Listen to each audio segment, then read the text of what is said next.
Muchas gracias por estar aquí. En esta ocasión, para esta jornada en concreto, hemos elegido una pregunta que tenemos aquí. ¿Puede la vivienda colaborativa senior ser una alternativa a la crisis habitacional y de cuidados? Bueno, sabemos que es una cuestión de difícil respuesta. De hecho, ni siquiera sabemos si seremos capaces de responderla. Pero la hemos querido plantear porque queremos profundizar en este modelo colaborativo en el que queremos profundizar. ¿Y por qué hemos elegido esta pregunta? Bueno, pues la sociedad española en este momento está viviendo un proceso de envejecimiento terrible. Aquella generación llamada Baby Boom, quienes nacimos entre finales de los 50, de los 60 y un poco principios de los 70, pues estamos envejeciendo, sí, todos al tiempo. Y bueno, eso está generando pues, problemas. Vivimos un momento que plantea retos muy importantes. Una demanda muy grande de los cuidados, una necesidad de cómo hacer frente a la soledad no deseada y al aislamiento en el que envejecen muchas personas. Y si a ello le sumamos la gran dificultad de acceso a una vivienda digna, que si bien esta es una realidad que afecta a todas las edades, también a las personas mayores, pues nos encontramos ante desafíos que cuando menos nos invitan a una reflexión profunda, porque de una forma u otra nos interpelan a todas. Este hecho del envejecimiento incluso es más grave en Castilla y León, porque como sabéis vivimos en la comunidad más envejecida del país.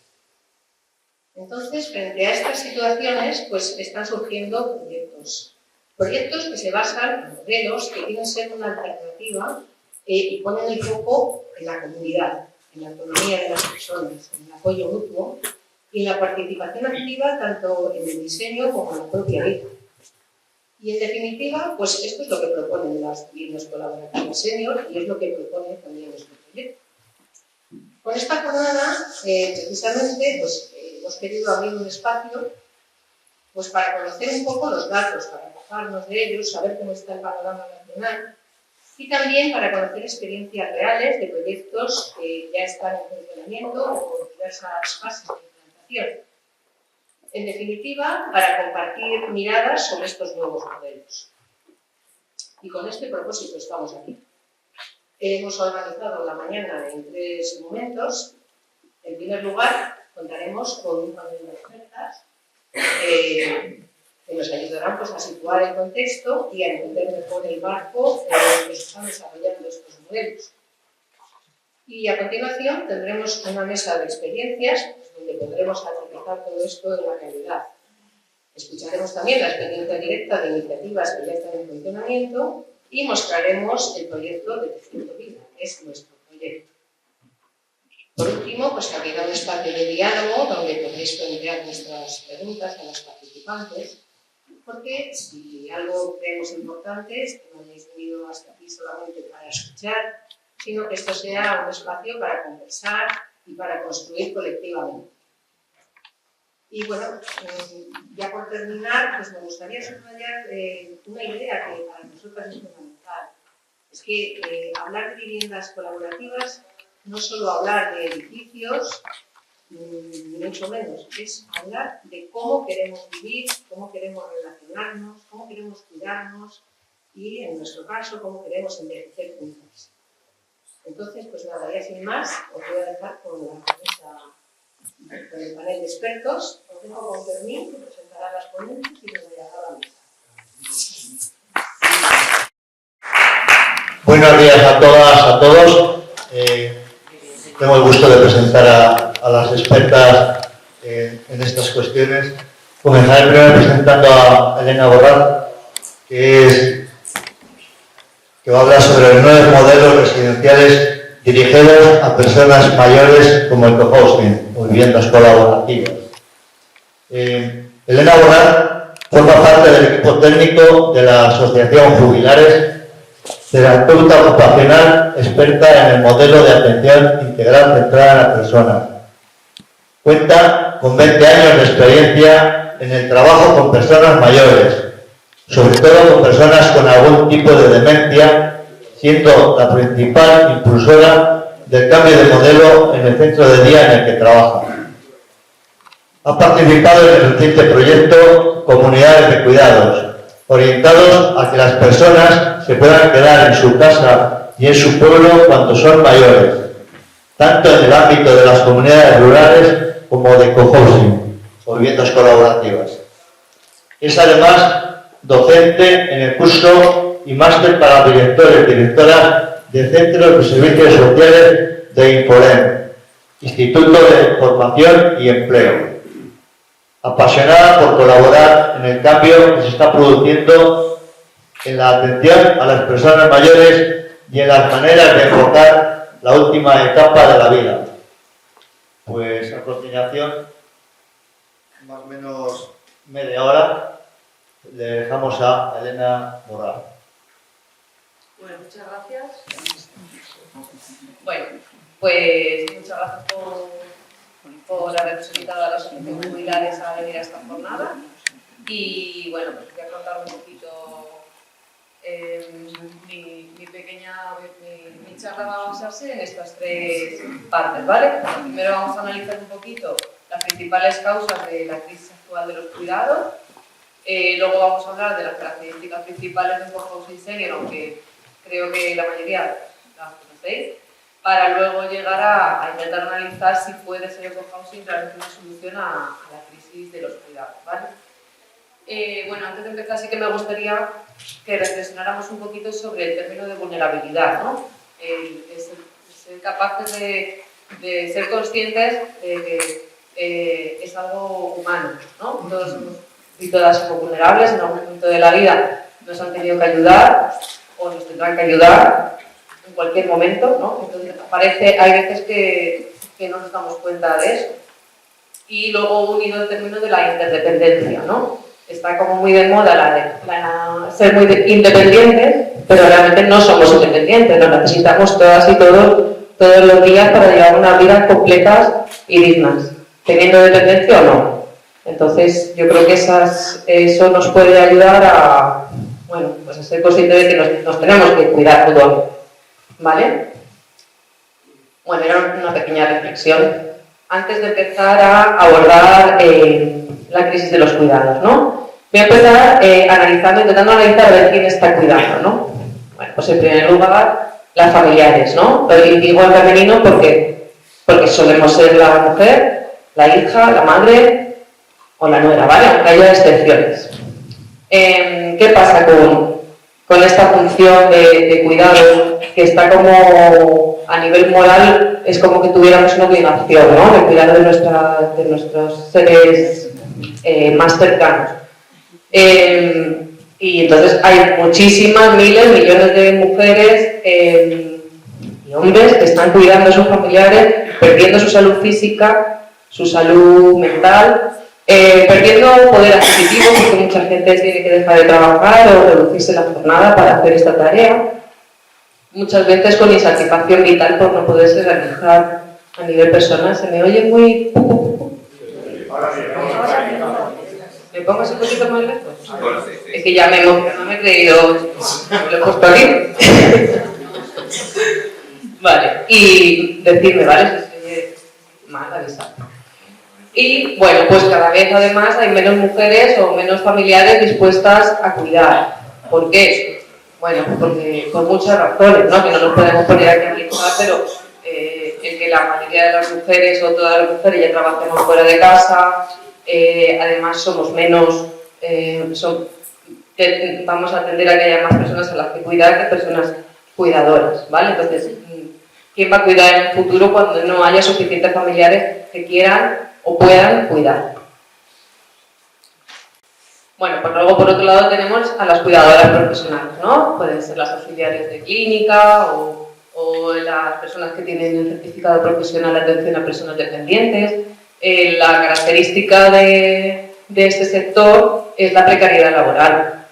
Los sueldos más bajos del mercado actualmente están subiendo gracias a que sube el salario mínimo interprofesional, porque los convenios, los sueldos de las personas cuidadoras son bajísimos, muchísima carga de trabajo La salud también se resiente muchísimo, no se reconoce que son enfermedades laborales. Al final, el desgaste que tiene una persona que se ha dedicado a cuidar a nivel profesional no se suele reconocer como tal, sino como que es de la edad.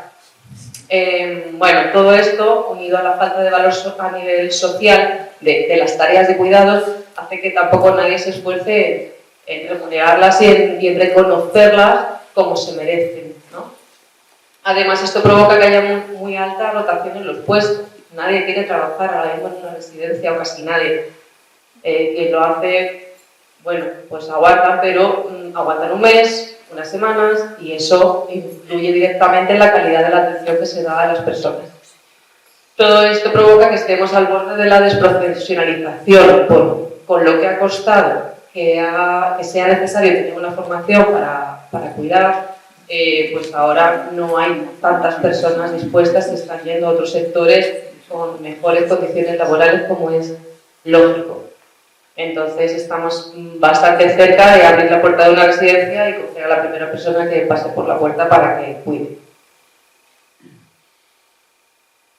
Bueno, y luego tenemos a las internas, esas sí que son invisibles.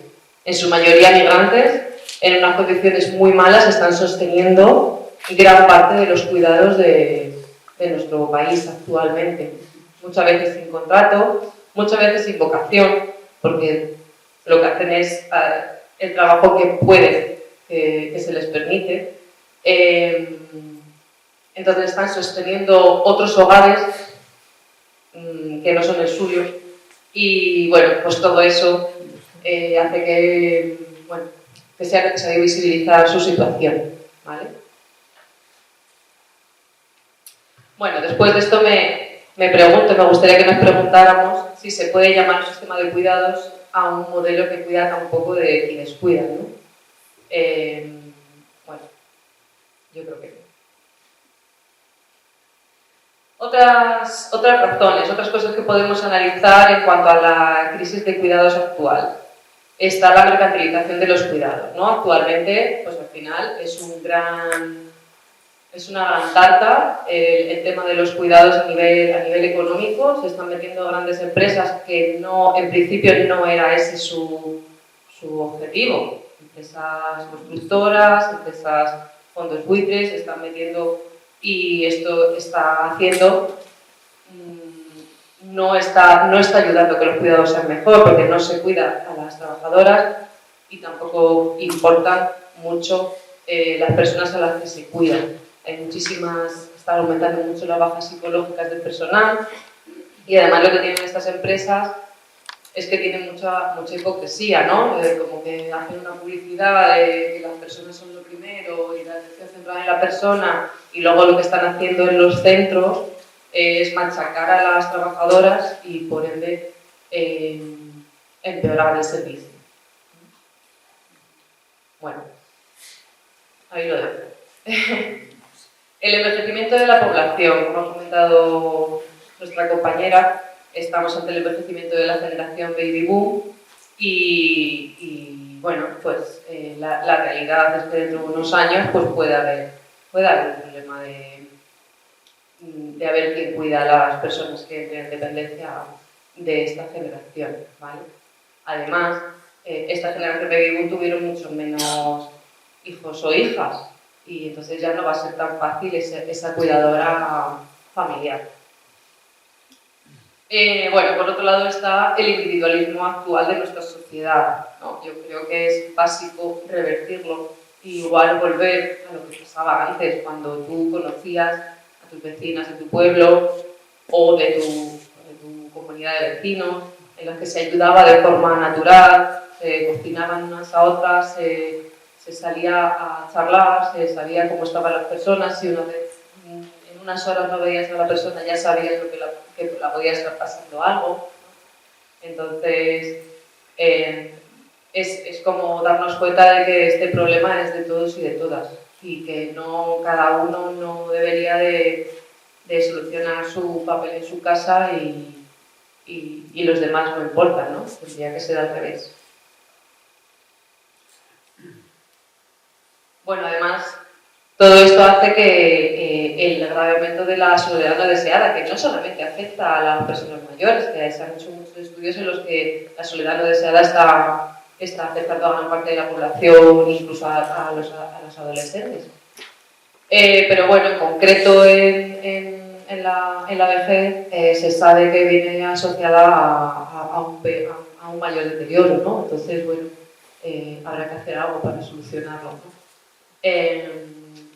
Luego están los efectos negativos de la institucionalización, cuando las personas terminan en algún tipo de institución, una residencia o similar, pero no solo, porque hay veces que en tu casa también te pueden institucionalizar, el momento en el que ya no te dejan decidir cosas básicas de tu vida, como cuando te vas a levantar al baño, o qué vas a desayunar, o cuando vas a bajar a la calle, pues tienes esos efectos de la institucionalización que se tiene en las residencias, ¿vale? También puede ocurrir en un cohousing si nos despistamos, ¿vale? Entonces es cuando se pierde la autonomía moral, cuando se pierde esa capacidad de decidir, porque no te dejan decidir, porque realmente decidir podemos decidir todos y todas en cualquier momento de nuestra vida, aunque sean cosas más complejas o cosas menos complejas. Y también se puede decidir de manera indirecta, dejando las cosas escritas que la gente lo conozca y lo respete. ¿Vale? Bueno, unido a esto tenemos la financiación escasa de los servicios sociales, ¿no? Estamos acostumbrados a que a nivel sanitario sea el 100% de los gastos sanitarios estén asumidos por la seguridad social, pero los servicios sociales no es así. En los servicios sociales hay un copago que hay que asumir. Además, unido a lo que tardan en concederte las ayudas de la ley de dependencia. Igual que has tirado un año desde que te ha dado un ictus o has tenido otro tipo de dependencia súbita y mientras tanto has tenido que costear tú o tus allegados o la situación. Y eso es una situación que hay ahora mismo.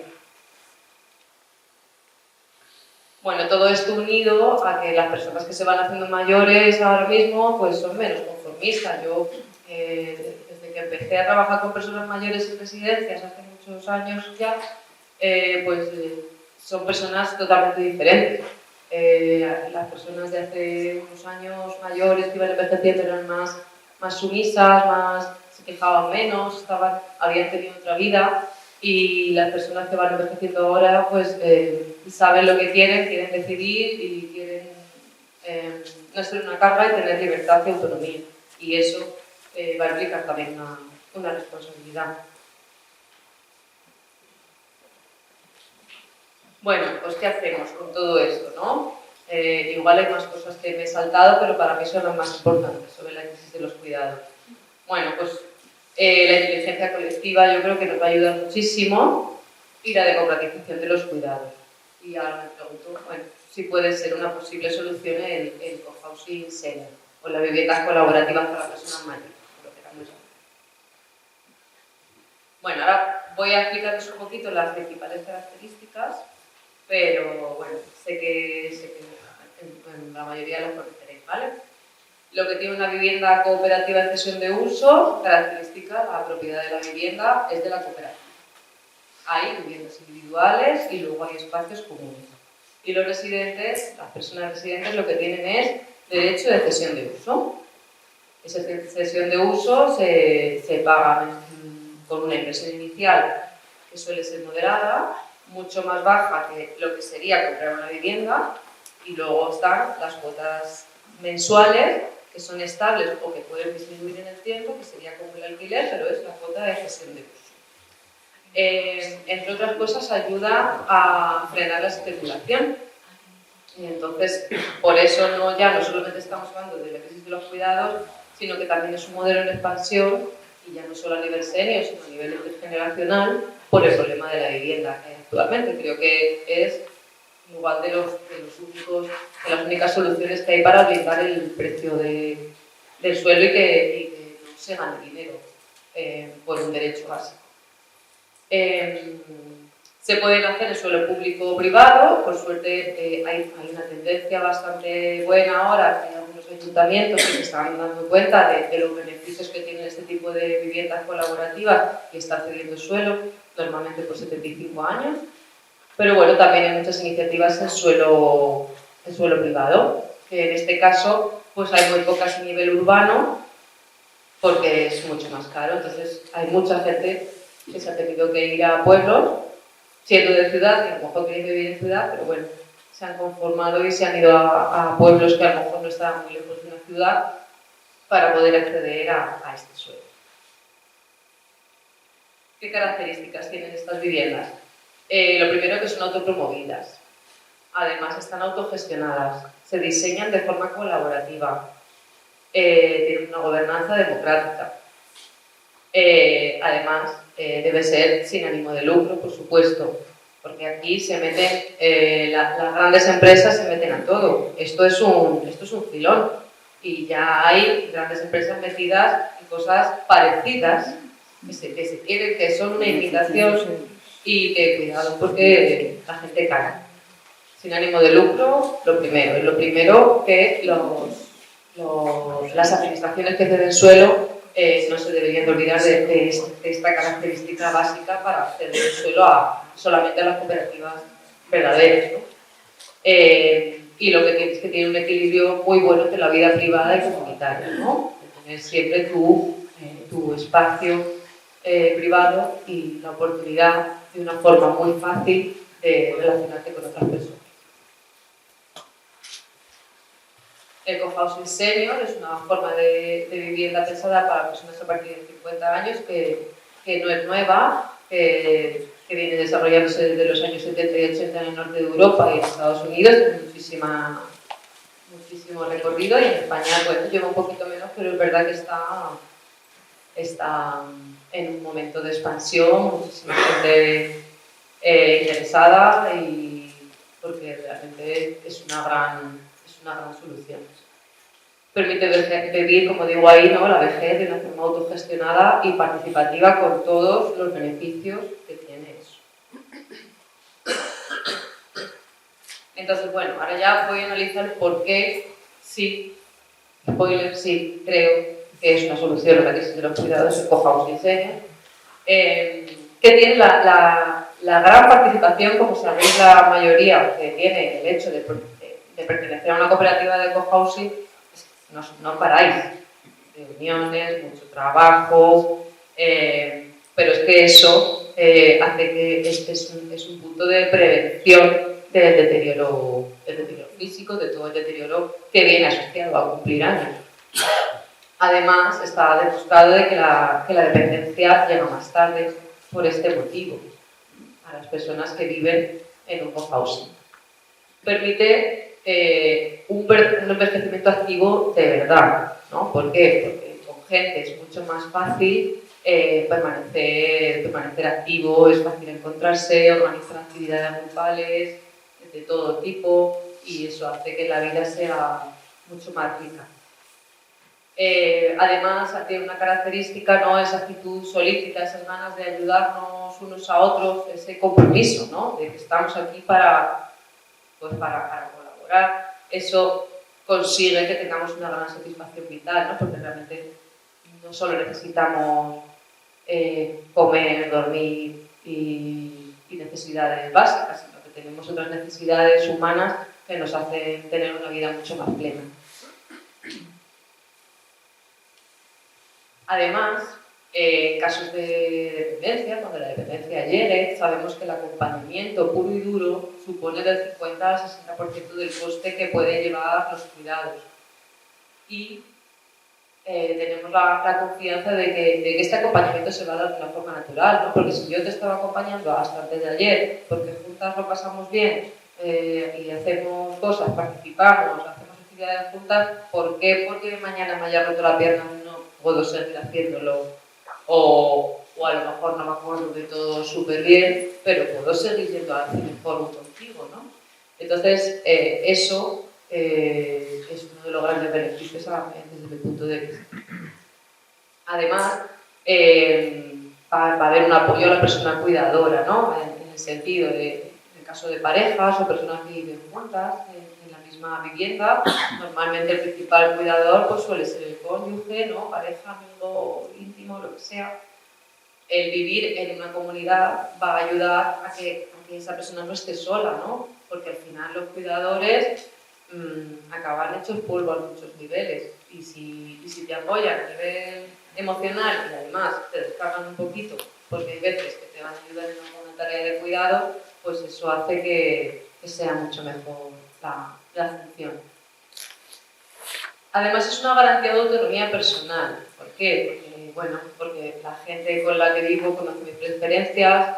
Yo creo que debería de haber algo de forma activa que se haga para dejar por escrito lo que queréis, lo que no queréis. No estamos hablando de más allá del testamento vital, es cosas sencillas de tu vida, que sepas que tú cuando te levantas necesitas tomarte tu café leyendo el periódico.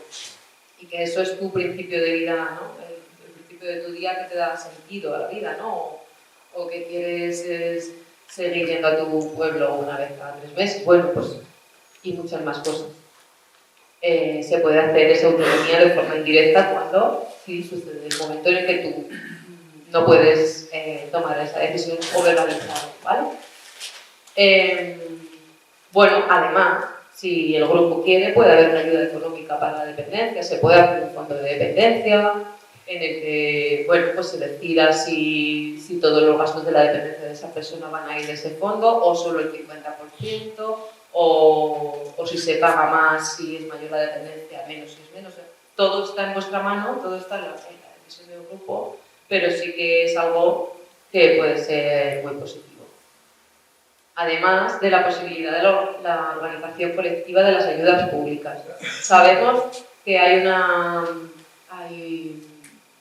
la ley de promoción de la autonomía y prevención de la dependencia se va a hacer, porque no me sale la palabra, pero como que se va a actualizar, va a haber un cambio en esa ley y sabemos que la intención es que se puedan colectivizar las ayudas, que se pueda colectivizar la ayuda a domicilio, eso puede ayudarnos mucho, puede colectivizar las prestaciones, entonces, pues eso es pues una cosa que muy positiva que puede suceder.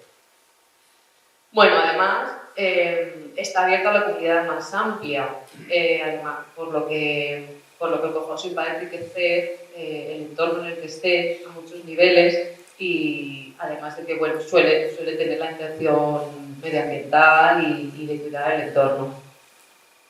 Se disminuyen ciertos gastos al hacerlos comunes, ¿no? Tenemos menos, solamente lo normal, el agua, la luz, internet y luego también los cuidados, ¿no? Que no es lo mismo si tienes que contratar a una persona solo para ti, así la compartes con otras compañeras o compañeros.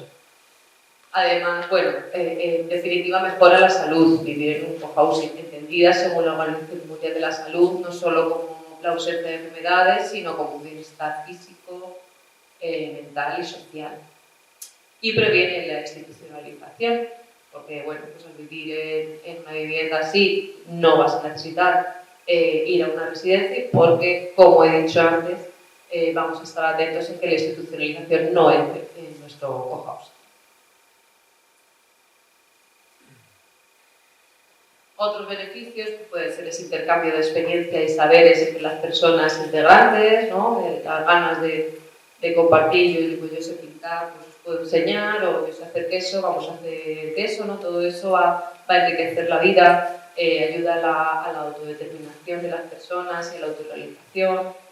Seguir realizando actividades con sentido, tengamos o no dependencia, ¿no? Que no llegue nadie, un profesional externo y diga, no, venga, tú ahora tienes que hacer sopas de letras o un taller de memoria. Pues es que a lo mejor yo lo que me gustaba era participar en el club de lectura y lo sigo haciendo, entonces tiene sentido y a la vez me estoy estimulando cognitivamente, o lo que me gustaba era el huerto y yo sigo con mi huerto en mi casa, ¿no?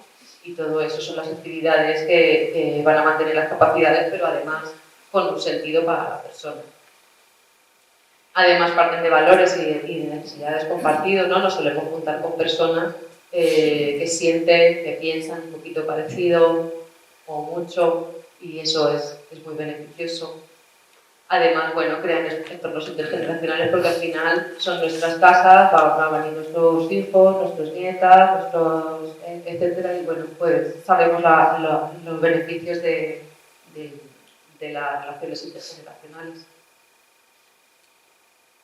Y ya, bueno, quería destacar los beneficios demostrados a nivel científico, aunque hace falta mucha más investigación en el ámbito del cohousing senior para tener evidencias más claras, pero esto se sabe, hay diversos estudios que demuestran que mejora la calidad de vida, mejora la salud física y mental, como he dicho, reduce la soledad, mejora la autonomía moral, retrasa la llegada de la dependencia, mejora la longevidad y disminuye la institucionalización.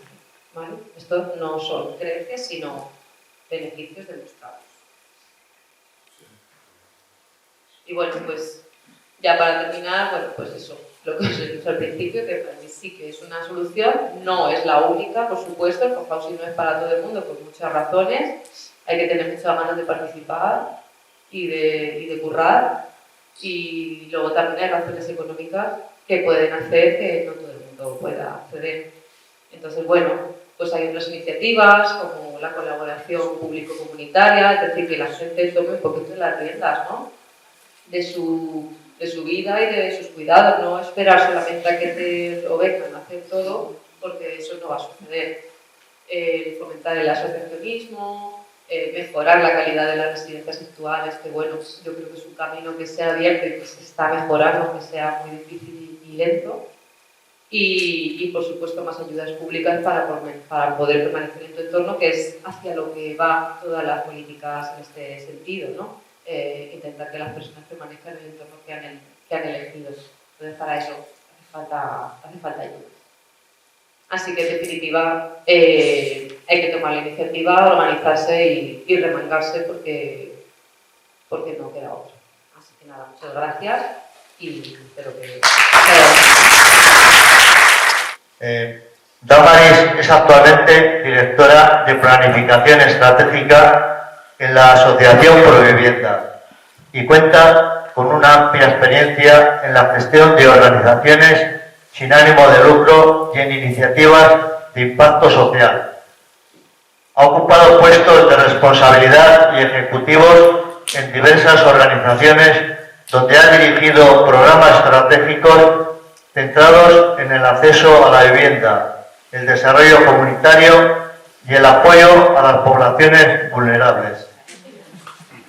Bueno, pues primeramente muchas gracias por invitarnos a Provivienda a que expliquemos nuestra opinión sobre cómo envejecer en comunidad también y las distintas alternativas que necesitamos. Y gracias porque además esta es mi casa porque soy de Valladolid, aunque trabajo en Madrid en la sede de la asociación, que tiene impacto nacional, tiene ámbito nacional, pero ellos siguen. Así que me gusta estar aquí. Quería empezar explicándoos un poco por qué Provivienda y qué es lo que hacemos. Muy resumidamente, no os voy a presentar una asociación, simplemente para centrar dentro de las soluciones que vamos a proponer por qué viene trabajando esto Provivienda y cuál es el diagnóstico del contexto que explica en el momento en el que estamos. Nosotros trabajamos desde hace unos 35 años para garantizar el derecho a la vivienda y combatir la exclusión residencial, y principalmente lo hacemos a través del acompañamiento social, la provisión de vivienda y la colaboración público-social. Y la parte de provisión de vivienda es muy importante porque hasta ahora sabéis que la provisión de vivienda es algo que se hace desde el sector público, tenemos vivienda pública y tenemos mercado privado. Eso es algo que sucede en España, pero en el resto de países europeos además está el tercer sector, el sector no lucrativo, a veces el sector con lucro limitado, que se empieza a hablar también, como un agente más en el ecosistema de vivienda que permite equilibrar el mercado y proveer muchas más soluciones de las que facilita un mercado tan polarizado como el español, en el que es esta vivienda pública y esta vivienda de mercado. Provivienda empieza pues hace 35 años trabajando principalmente un modelo que todavía funciona hoy en día, que es la intermediación en el alquiler con personas propietarias. En aquel momento pues a través de lo que llamábamos las bolsas de intermediación en vivienda, lo que hacíamos era trabajar con jóvenes, que fue un colectivo cuando empieza Provivienda a principios de los años 90, al que le costaba mucho tener solvencia de cara a un arrendador y tenía muchas barreras para el acceso a vivienda. Oh, sorpresa, hoy sigue pasando lo mismo. Después de los jóvenes vinieron la población migrada, todo tipo de colectivos que fueron encontrando cada vez más barreras para acceder a la vivienda. Y el modelo que trabajábamos funcionaba bien, y funciona bien, porque trabaja sobre construir esa confianza entre el propietario y el inquilino, de manera que venzamos los miedos que tiene cada uno. El propietario tiene sus miedos, quienes estéis aquí tenéis una segunda residencia o una tercera y la alquiláis, pues normalmente necesitáis ese dinero para complementar vuestra propia renta o vuestra propia pensión y tenéis ese miedo de tener garantizada el cobro del alquiler.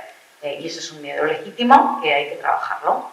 Y nosotros hacemos ese acompañamiento. Y el miedo de la familia, que es, bueno, me renovarán el alquiler, me subirán el alquiler, que es el gran problema de hoy en día.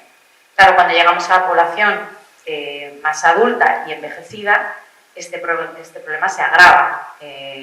Antes hablabais de la generación del baby boom, que accede ahora a la jubilación, y que no todos van a llegar con la casa pagada. Ese es uno de los problemas. Hay un mito, además, de que la mayor parte de... Bueno, estas son las cosas que luego lo explicaré un poquito con más detalle. Hay un mito de que la generación que ahora está llegando a la vejez tiene alquileres de renta antigua, y eso no es verdad.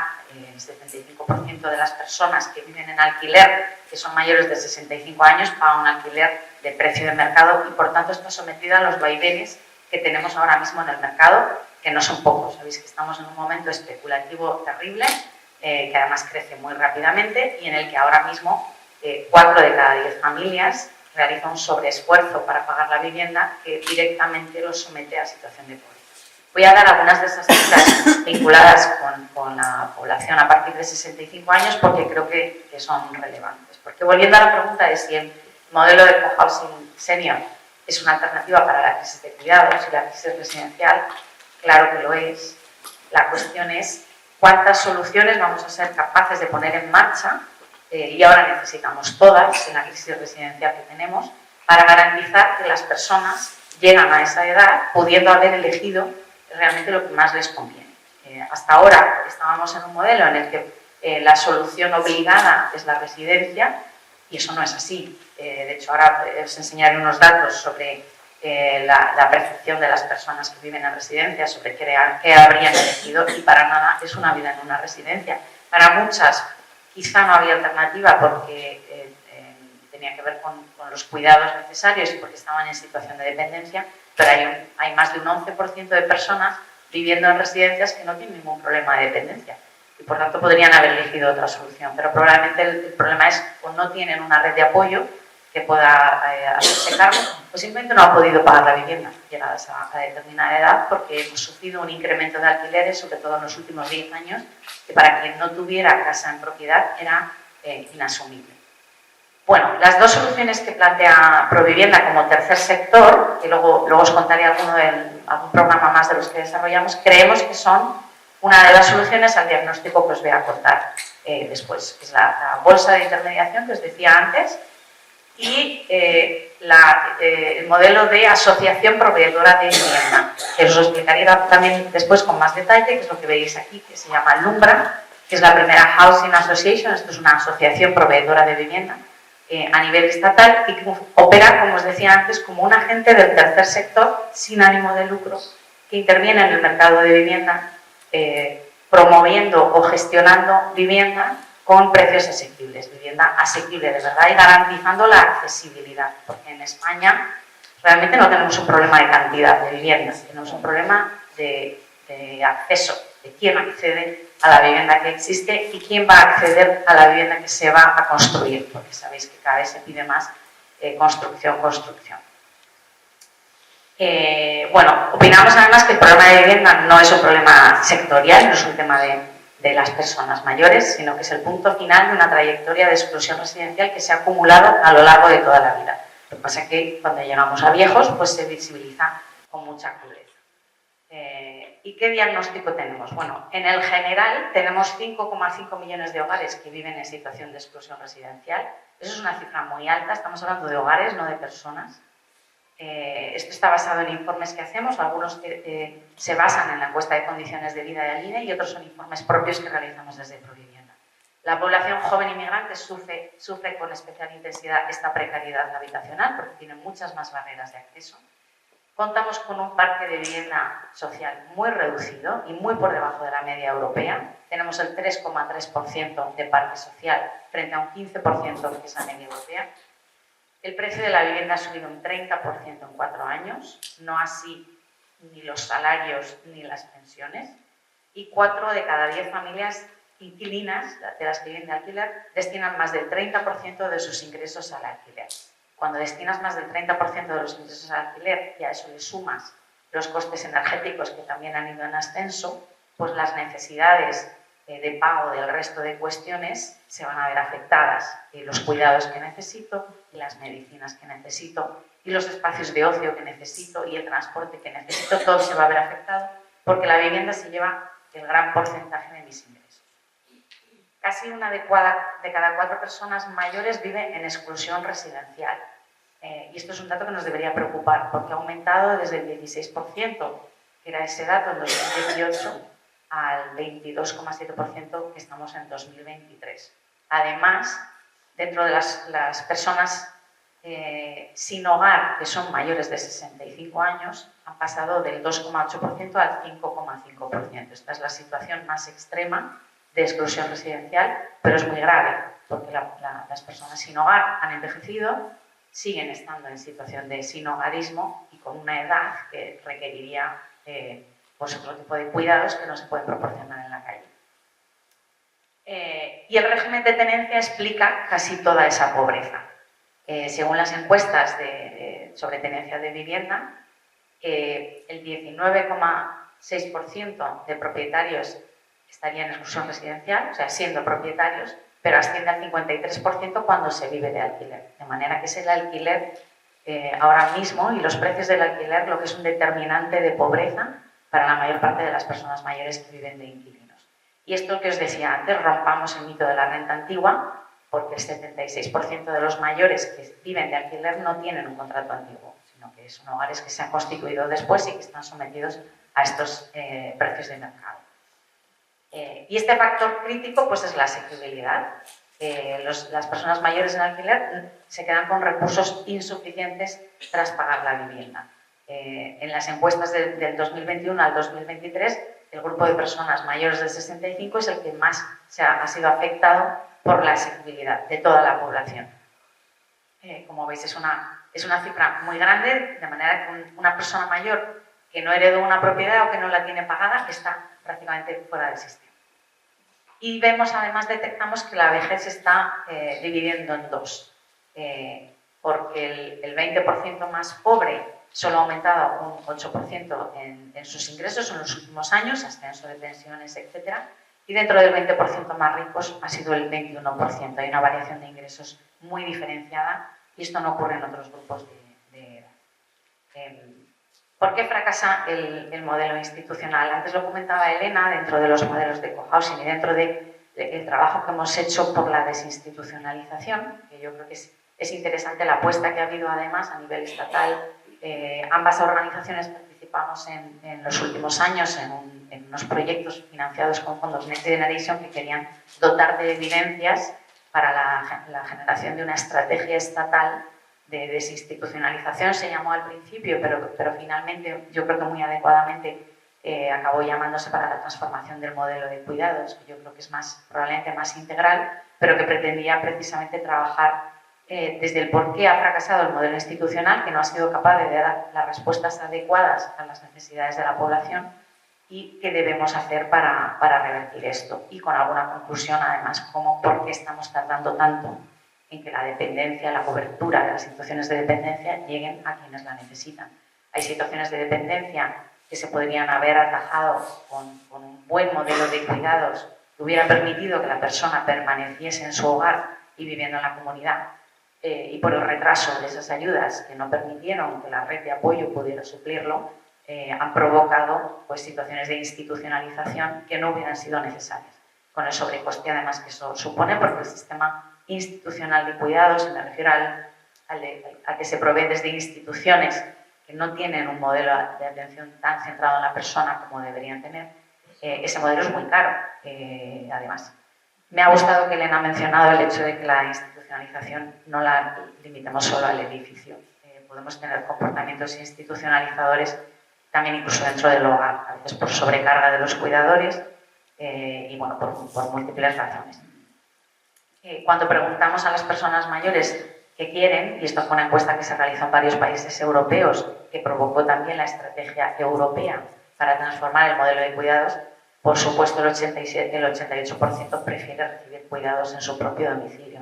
La cuestión es si vamos a ser capaces de cumplir con este deseo al ritmo que va la crisis de vivienda y el modelo de cobertura de la ley de dependencia. Dentro de esta preferencia, el 43% prefería que fueran profesionales que vienen a su casa, 33% una combinación, quiero que esté mi familia también, pero entiendo que van a necesitar también apoyo profesional, y el 12% solo a través de cuidados informales, de un cuidado no profesionalizado. Y por tanto solo el 8% de las personas prefieren un centro residencial, el 8%, que sin embargo es la solución masiva que en general damos a las personas.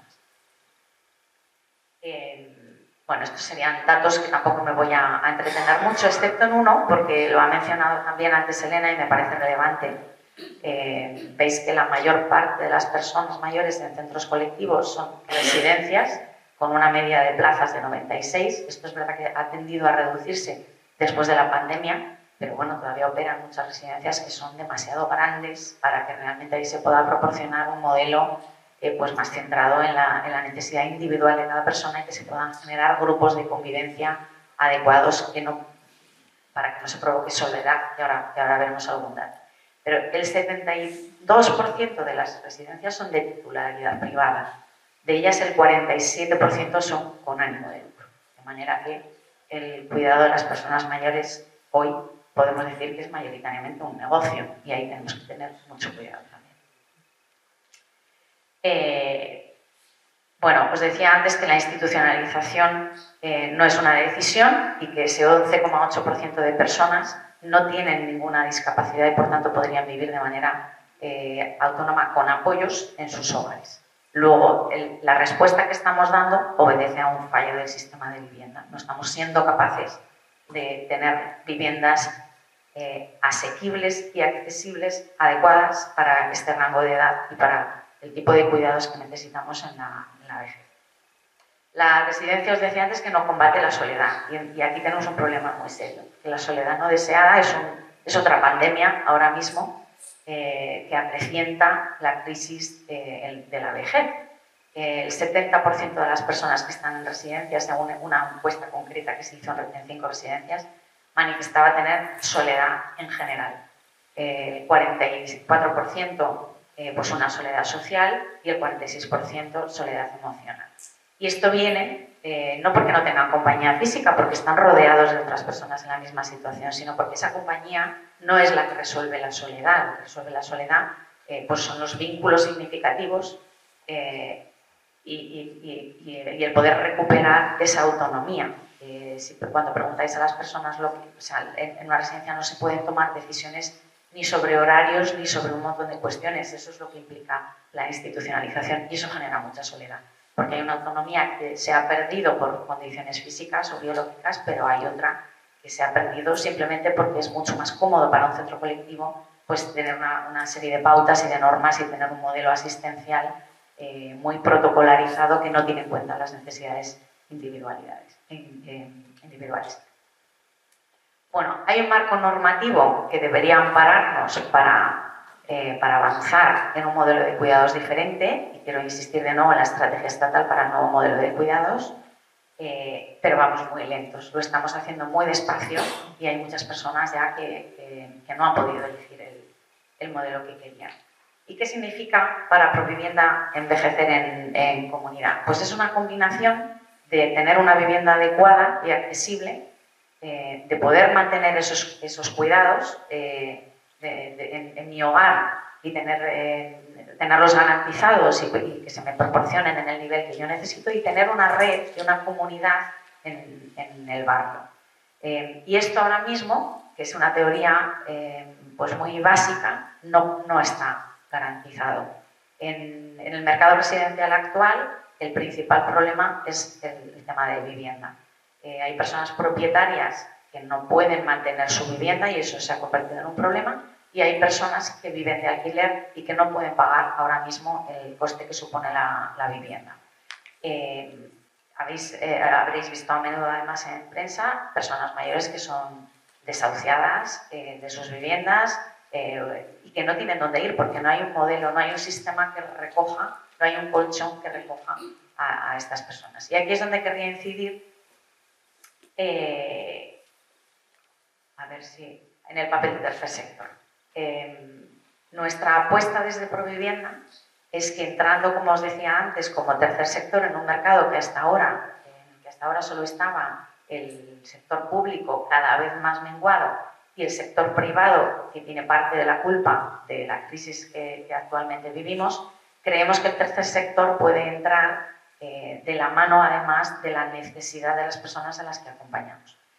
Porque lo hacemos desde el no lucro, lo cual no es baladí, porque ahora mismo el principal problema es el retorno y el beneficio que quieren llevarse las grandes promociones, porque lo hacemos desde el no lucro y porque lo hacemos acompañando a las personas para las que trabajamos.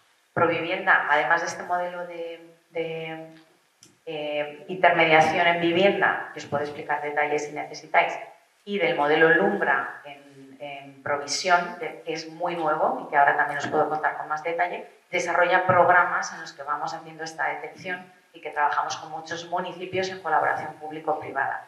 Destaco, por ejemplo, uno que desarrollamos en la isla de La Gomera. Sabéis que es una isla de accesibilidad muy difícil, tanto interna como en comunicación con el resto de las islas, donde hay una población muy envejecida, principalmente mujeres, además, que tienen mucha dificultad para salir de sus casas, que viven en casas que requieren reformas que ellas ya que no pueden costear, y eso provoca pues, múltiples problemas, desde insalubridad en la vivienda a falta de una soledad no deseada, derivada principalmente que no pueden salir de la vivienda porque tienen problemas de accesibilidad, tienen problemas para que sus familias las vayan a visitar y hay problemas para acceder a diferentes recursos. Bueno, el Cabildo de La Gomera nos contactó para desarrollar un programa de reforma y de rehabilitación de las viviendas y de trabajo comunitario que ha resultado fantástico. Hicimos además una evaluación del impacto. Sabéis que cada vez más las ONGs tenemos que hacer evaluaciones del impacto social que generan los proyectos, lo cual realmente es algo muy bueno, nos lo piden los financiadores y así debe ser. Tenemos que poder demostrar el retorno que genera un programa social en el que se ha invertido dinero público. Yo creo que esto es una responsabilidad de todas. Entonces, cuando hacemos una evaluación del retorno social de la inversión de un programa como el de La Gomera, nos devuelve que por cada euro invertido en un programa como ese, el retorno social son 2,3 euros. Eso quiere decir que es un retorno muy bueno. Es socialmente rentable el programa. Frente a la rentabilidad económica del mercado privado, nosotros planteamos la rentabilidad social. Y eso lo hacemos porque monetizamos el impacto que tiene en la vida de las personas. Por un lado, en el propietario, porque tiene más tranquilidad, porque sabe que le pagas cuando hay una intermediación y un acompañamiento a la familia, porque nos ocupamos de todo, porque vamos a rehabilitar la vivienda. Y por otro lado, en el inquilino, porque se siente acompañado, porque siente que hay alguien que acompaña a la resolución de problemas. Las viviendas tienen múltiples incidencias que cuando somos mayores no somos capaces de resolver. Y ese retorno social se lo tenemos que contar a los financiadores porque es importante, porque es una obligación estatal tener en cuenta el impacto social de una inversión de dinero público. Tenemos también proyectos de soledad no deseada en los que trabajamos con distintas dinámicas para que los participantes también, a través de proyectos de soledad no deseada, nos puedan contar qué incidencias están teniendo a nivel de vivienda, pues porque puede haber abusos de propietarios, o porque yo siendo propietario pues se me cae encima la casa y ya no puedo solucionar nada, porque no sé acceder a ayudas, o porque no puedo pagar la accesibilidad de mi vivienda, y entonces por eso no salgo de casa y por eso estoy solo, porque a lo mejor se me ha roto la red de apoyo.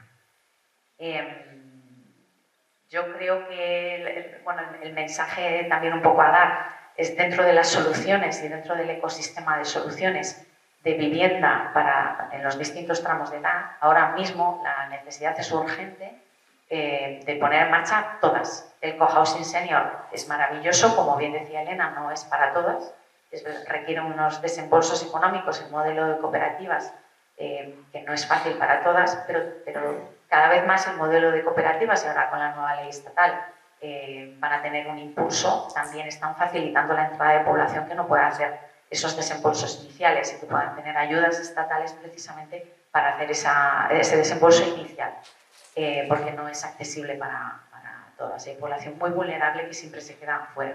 Pero la cuestión es cómo vamos a ser capaces de desplegar todo tipo de iniciativas en vivienda asequible, de manera que garanticemos que las personas estamos eligiendo la que más se adapta a la necesidad concreta que tenemos. Si yo quiero optar por un modelo de cohousing y por un modelo de cooperativa, porque además quiero recuperar esa vida en comunidad, que es muy importante, y efectivamente esta trayectoria de los últimos años hacia el individualismo y yo sola con mi vivienda no funciona, solos no llegamos muy lejos. Pero si yo quiero estar sola y no quiero vivir en comunidad, tengo que poder elegirlo. Y si quiero quedarme en mi pueblo, el problema ahora mismo, y en Castilla y León lo estamos viviendo con mucha profundidad, es que no hay vivienda, que la que hay está deteriorada, que nadie invierte en que eso se pueda solucionar y poner a disposición, y que si seguimos tardando, pues ya no es un tema de inversiones, que hay que demoler la vivienda y levantarlas de nuevo.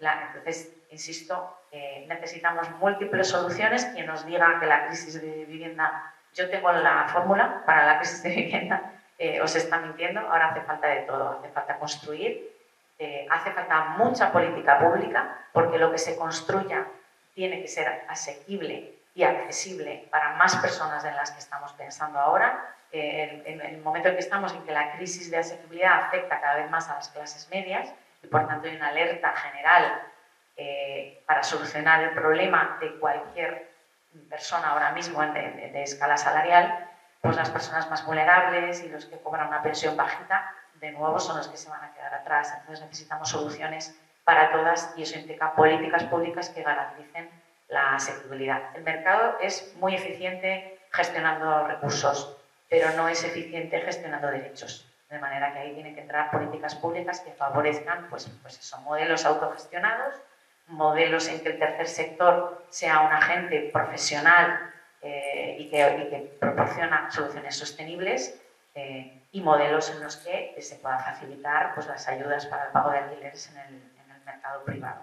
El tercer sector necesita regulación en España. Como os decía antes, las asociaciones proveedoras de vivienda llevan años operando en el resto de Europa, pero no tienen una regulación en España. Estamos varias entidades que trabajamos con este modelo, promoviendo que el Ministerio de Vivienda saque adelante una ley que lo regule, de manera que permita que operemos al menos en igualdad de condiciones que el sector lucrativo, que tiene todo tipo de ventajas fiscales.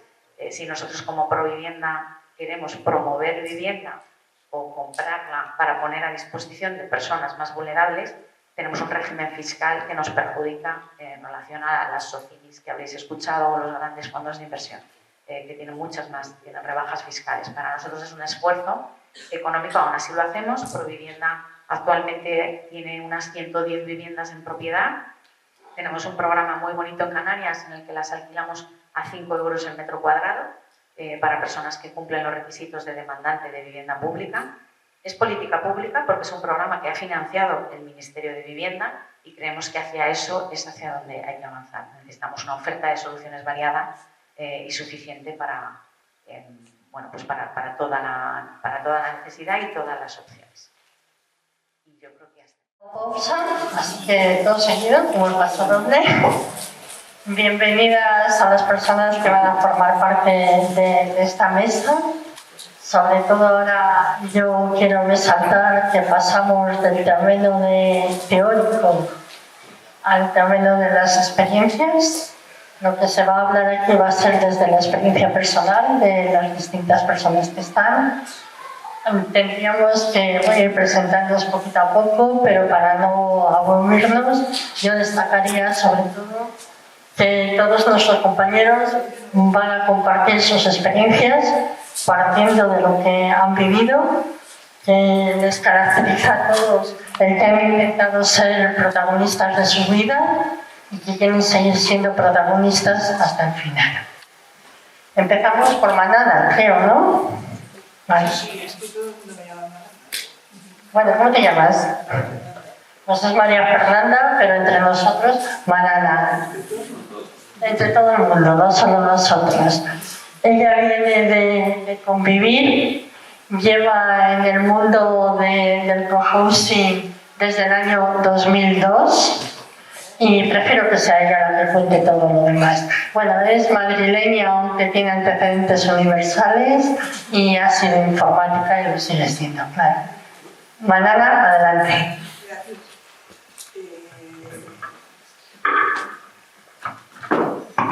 Buenos días.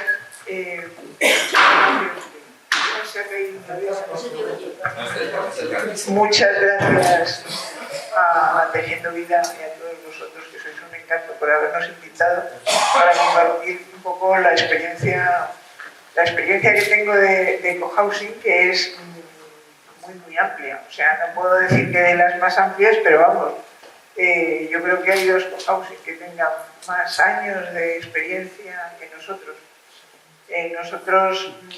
Bueno, yo soy de Convivir, este edificio tan guay que tenemos, aunque ahora se construye de otra manera. Ya os enseñará, imagino, a sus fotos de cómo se hacen ahora, pero nosotros en aquel momento lo que tuvimos era mucho respeto por las normas arquitectónicas, porque lo que queríamos es que no lo echaran atrás el edificio porque no cumplía algún requisito arquitectónico.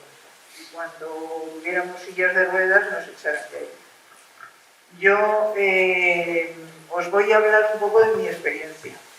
Bueno, mi experiencia, nuestra experiencia, porque ya nos hicimos cooperativa en 2007 y en 2013 empezamos a construir el centro.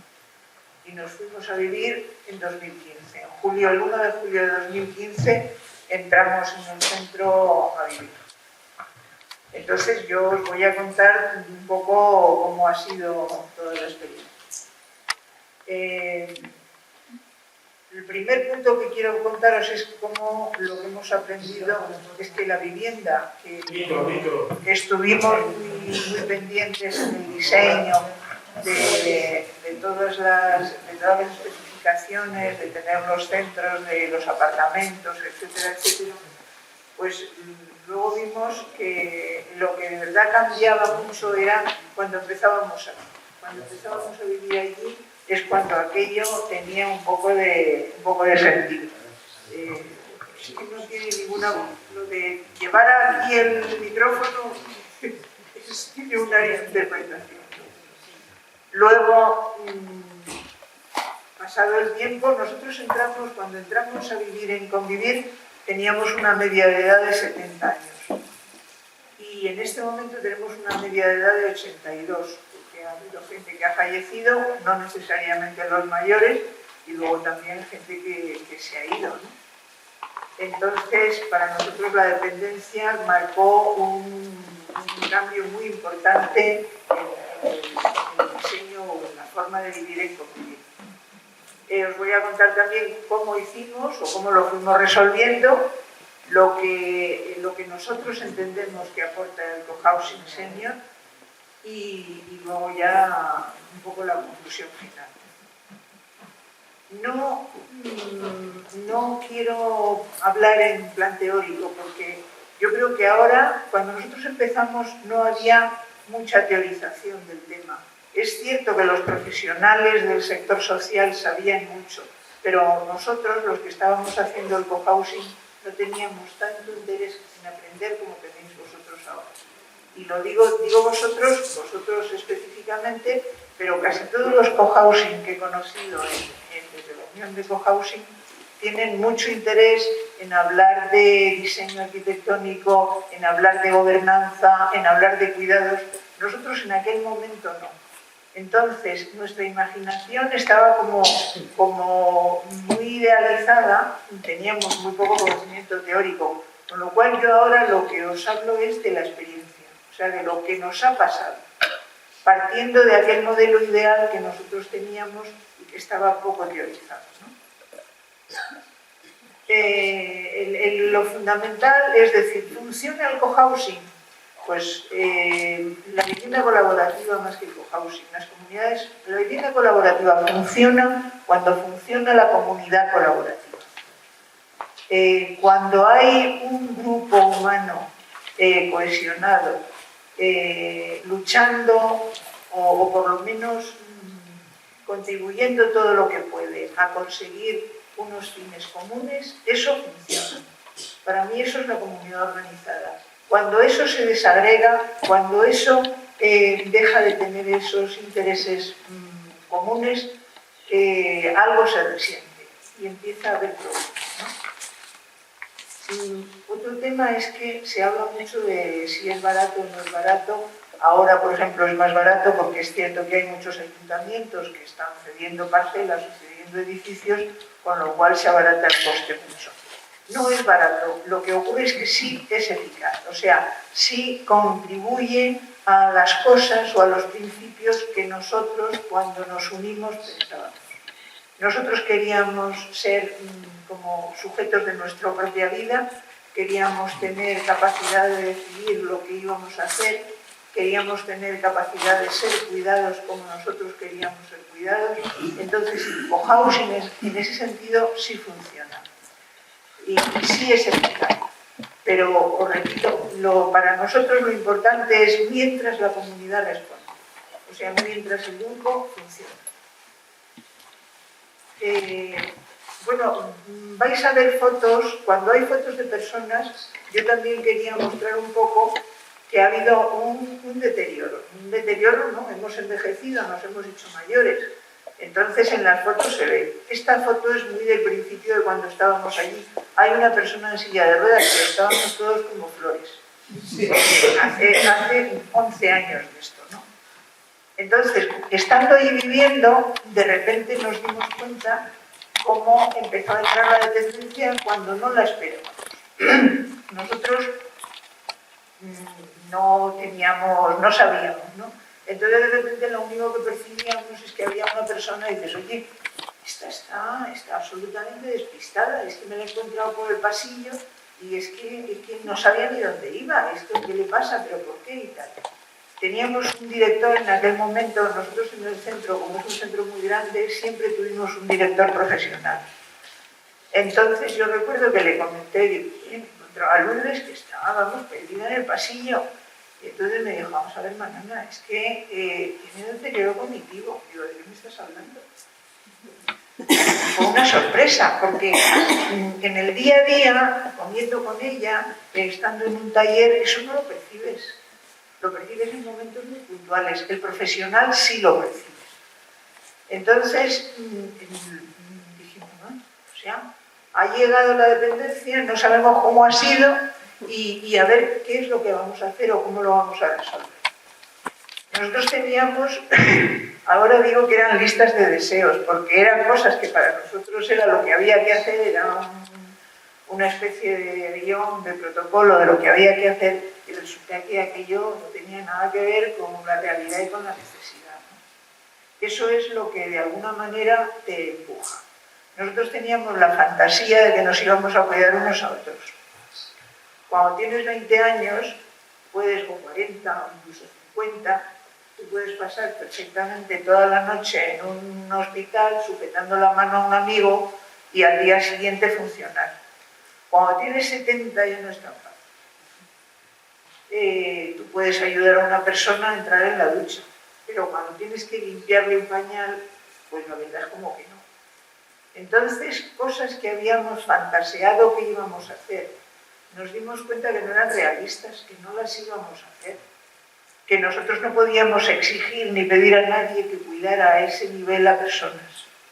O sea, digo nosotros desde el Consejo Rector, pero incluso desde ser compañeros en una comisión o en el grupo. Es que entonces nos dimos cuenta que hay cosas que tiene que hacer la comunidad y hay cosas que hay que profesionalizar. Lo primero...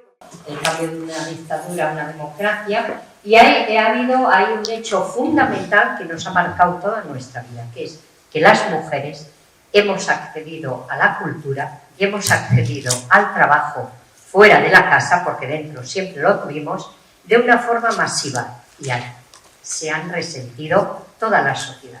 En unas cosas para bien y en otras para mal. ¿Cuál ha sido el tema que más ha sufrido? Los cuidados, que dependían y aún dependen prácticamente de las mujeres. Por esta necesidad hemos cambiado.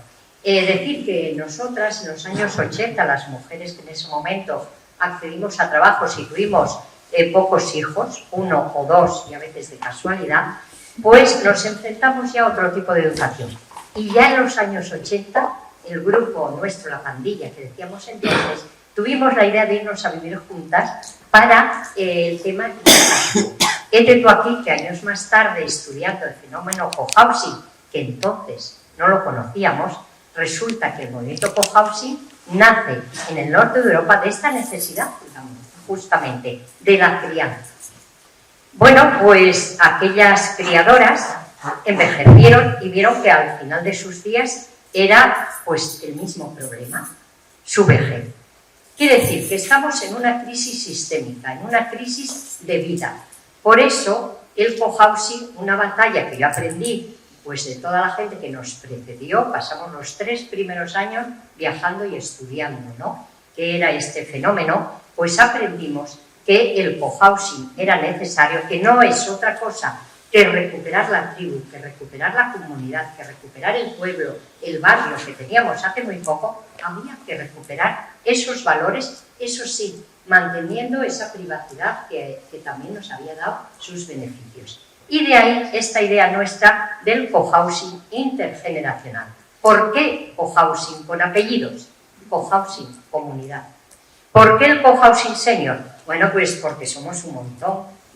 Hemos envejecido y gracias a los adelantos médicos hemos vivido más tiempo. Esto se ha convertido en un problema para la sociedad. En vez de verlo en positivo, pues no, se ha puesto como un problema. Pero no es solamente los cuidados, la vivienda, ¿qué pasa con el edadismo? Ahora ser vieja, que decimos en Asturias, es una cosa tremenda, es apestado, ¿no? Yo empecé a hacer mi máster de vieja porque fui siempre una persona activa, pero cuando me jubilo y empiezo con este tinglao ya de ponerme al cohousing, me dice la primera periodista, ¡ah, qué proyecto, más bonito y tal! ¡Qué bien! Y así no te aburres.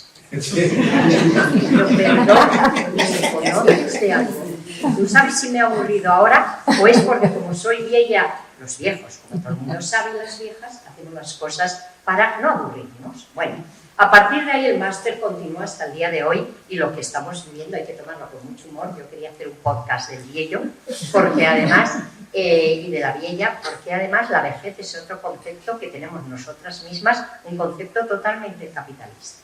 Somos viejas, viejos, cuando dejamos de producir para el sistema, ¿no? Estuve en un encuentro con investigadores europeos que están muy preocupados por esto de la vejez. Bueno, pues la vejez empieza a los 20 años, y decía por qué. Así que bueno, este preámbulo yo creo que era necesario para encuadrar un poco el tema, y de ahí nace el proyecto intergeneracional. No porque seamos visionarios ni diferentes, sino gracias a toda la gente que nos ha precedido y nos ha enseñado el camino para ir avanzando.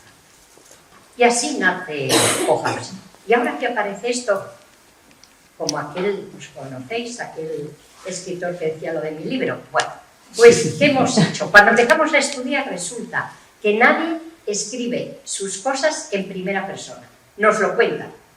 Son necesarios los investigadores. Lo que creo que es peligroso para el movimiento es que alguien que no siquiera vive en un cohousing se dedique a montar cohousing. Vuelta otra vez el negocio. Tenemos que ser las propias gentes las que cojamos las riendas de nuestra vida junto con profesionales y cambiémoslo. Y cuando nos costó tantísimo, no digo a las anteriores lo que tuvo que ser, que dijimos, oye, esto hay que escribirlo. Y si no me corregís, creo que es el primer libro que se escribe en primera persona de todo un proceso, que además tiene una guía didáctica para facilitar a aquellas personas que quieran montar un cohousing, por si les sirve, que todos somos diferentes, eso tenemos que aprender. Así que el cohousing de abajo arriba, nada de atajos, porque significa otra forma de vida. Nuestro proyecto Axuntase formalmente nace en los años 80, desde los años 80 venimos dando vueltas este grupo, y en el 2014 que nos prejubilamos y jubilamos algunas, dijimos, chicas, los sueños están muy bien, pero ahora sentarse, y desde entonces os puedo decir que pico pala estamos aquí, nada de fin de semana, de ratinos, no, pico pala, estudiar mucho, a visitar a todas las compas, así que siempre doy las gracias a Manana, a Travensol, a Nemesio, a Entrepatios, que en ese momento también estaba y que nos han enseñado tantísimo. Aprendemos unas de ellas. Y también, estudiando, yo decía que en los cohousing, cuando se entra, debería haber lecturas obligadas. La primera, la de Durrett, que es el mayor investigador, que lo trajimos aquí. Deberíamos todas las personas hacer un esfuerzo de qué es lo que estamos haciendo. Y el segundo libro, me permito recomendar. Bueno, pues nada, nos pusimos ahí y también os lo recomiendo, escribidlo, por favor. Escribid el de Tejiendo Vida, que todos vamos a ir avanzando así. Bueno, formamos primero una asociación, al igual que vosotros, que nos va a dar muy buenos resultados. Ya lo estamos poniendo en práctica. Y creamos pues una sociedad cooperativa que también aprendimos de las personas que nos precedieron, y la cesión de uso, que es el concepto más revolucionario en vivienda que se ha dado en los últimos, no sé, 100 años, ¿no? Estamos basadas en unos valores que compartimos casi todos, ¿eh? El tema de la autogestión es fundamental para nosotras, la intergeneracionalidad también, por adelantándonos a los problemas que señalaba Manana, que no voy a poder desarrollar por el tiempo que tenemos, pero que si queréis el porqué de la intergeneracionalidad y cómo lo vemos ya, por ejemplo, la edad media nuestra ahora es de 47 años y nos faltan 3 familias, con lo cual nos va a bajar mucho.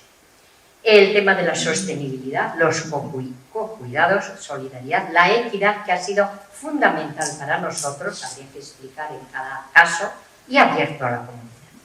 Así que encontramos un lugar donde vamos a hacer, donde hemos hecho ya 36 viviendas, 1000 metros de zonas comunes, en entorno rural, porque así lo queríamos vivir. Nuestro es un grupo muy comprometido medioambientalmente hablando. Hay cosas que nos han salido muy bien y otras para no repetir. Y que ayer pues pasaba el testigo.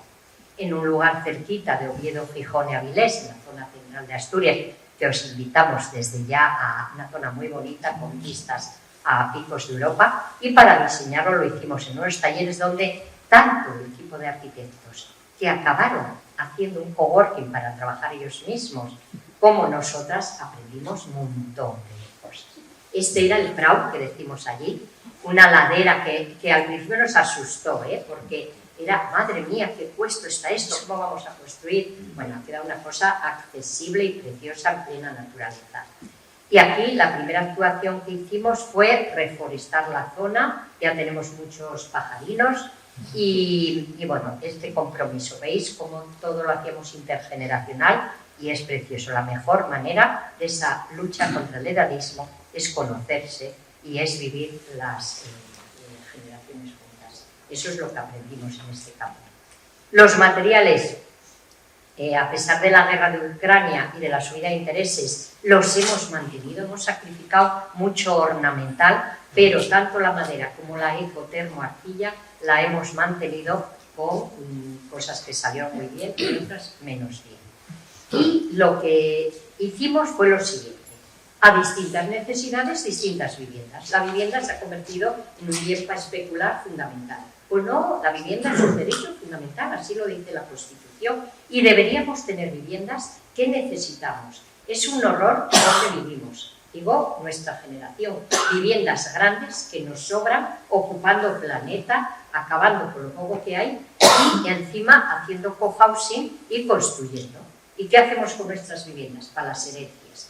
Yo ahora que tampoco nos oye nadie, erradicaría la herencia. Lo que haría era una sociedad justa donde nuestros hijos e hijas tuvieran los derechos suyos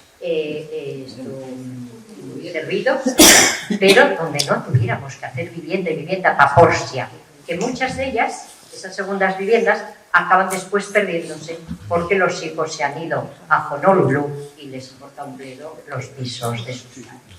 Así que ese esfuerzo es válido. Nosotros entonces en este caso hicimos dos tipos de viviendas, ya que teníamos familias diferentes.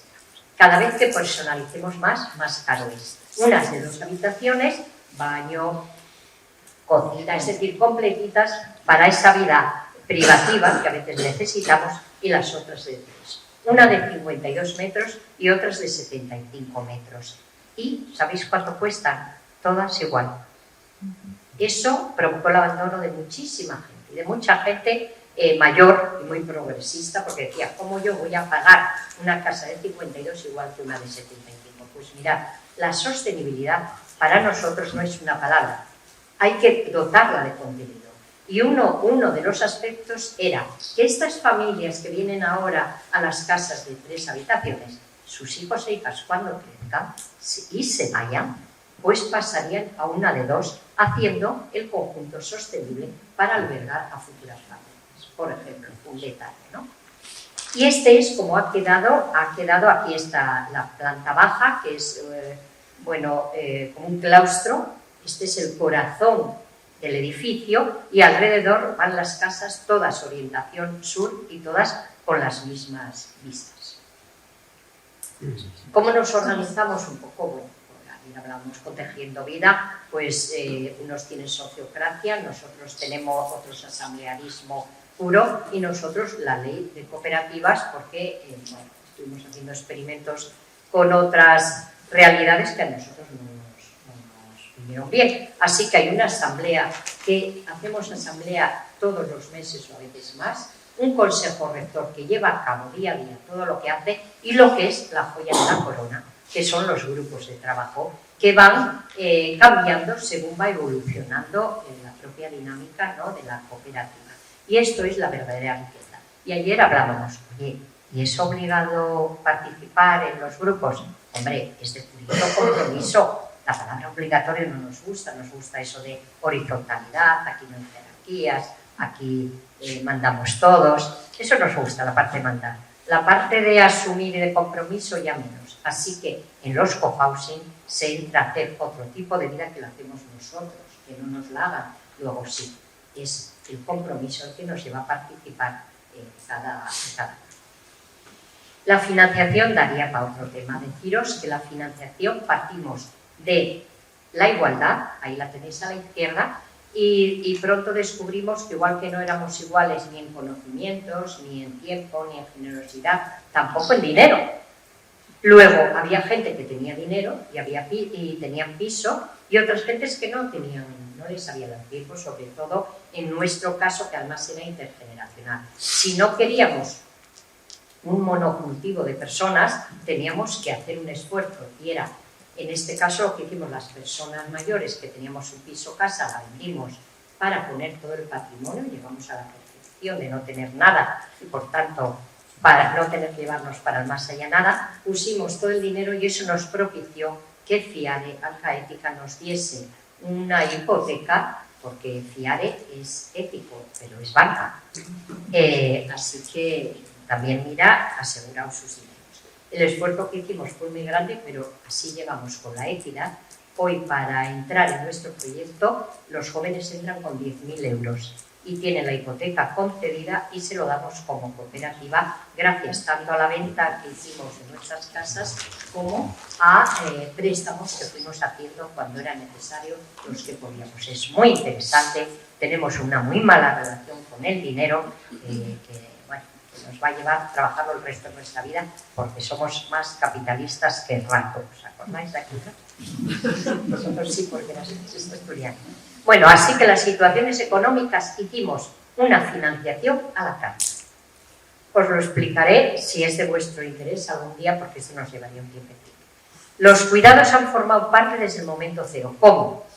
En la propia construcción del edificio. Hemos hecho un edificio para encontrarnos, para vernos, para que nos apetezca ir a las zonas comunes. Y en las zonas comunes, en el corazón, hemos gastado todos los recursos, tanto de pensamiento y de ideas, como también económicos. Las zonas comunes son muy caras, pero son las más confortables, pensando que las casas están muy bien, no refugiarnos ahí, porque eso sería la muerte del cohousing. He hecho un esfuerzo inútil.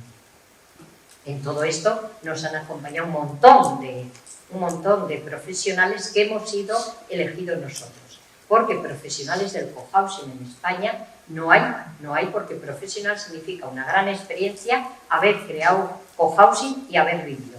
Los verdaderos especialistas en cohousing vamos a ser los actores, las actoras que nos hemos llevado a cabo.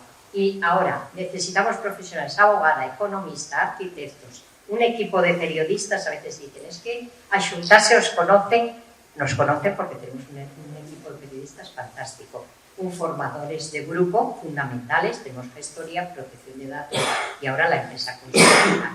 A todos ellos damos las gracias y sobre todo a nuestros compañeros que nos han precedido, que nos han permitido. Por si esto fuera poco... Los que nos han precedido.